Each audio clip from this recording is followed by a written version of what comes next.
The following story has been brought to you by StoriesToInspire.org. So I want to tell you over a story that I once heard from Mr. Avi Shulman. Zichrono Livrocha. Avi Shulman was a wonderful person. He was a long-time mechanech. He was part of Term Besorah, and a very talented man, selfless man. And I once heard a story from him.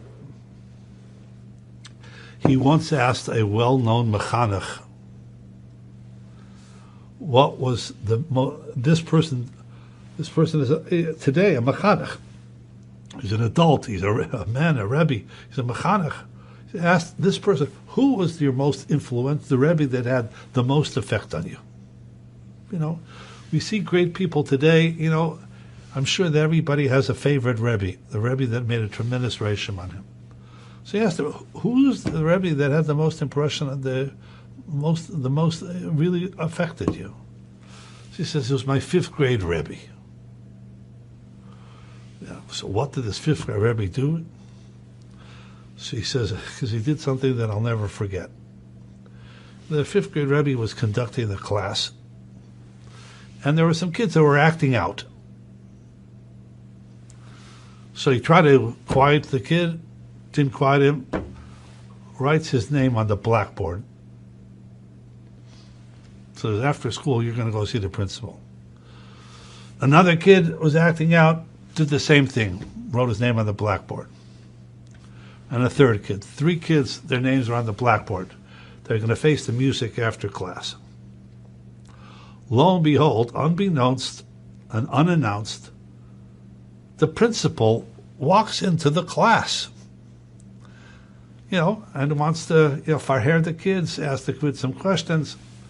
Meanwhile, the Rebbe's standing there in the front of the class by the blackboard.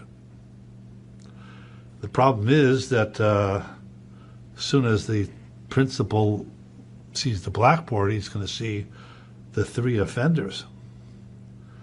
So while the principal is engaged in talking to the children and asking them questions, the Rebbe is going up against the backboard and going like this. And slowly but surely erasing the names. Now those were the days was a blackboard with chalk. Okay, they don't have that anymore. I wouldn't be able to teach in a modern day class whiteboards and no, but this is a blackboard, chalk. And the Rebbe's going back and forth, back and forth. Fine, guess what? The names are erased. The principal leaves, and the Rebbe turns around, and his whole jacket is full of chalk. So this Rebbe said, that's the Rebbe that had the greatest impression on me. I'll go ahead, I'll dirty up my jacket, may have to have it dry cleaned, who knows what, but I'm going to save those kids from embarrassment. That hanhoga we see in Yosef in this week's parsha. I may take a chance of risking my life, but it's kedai. Al yalben pnei chaver b'rabim. Enjoyed this story? Come again. Bring a friend. StoriesToInspire.org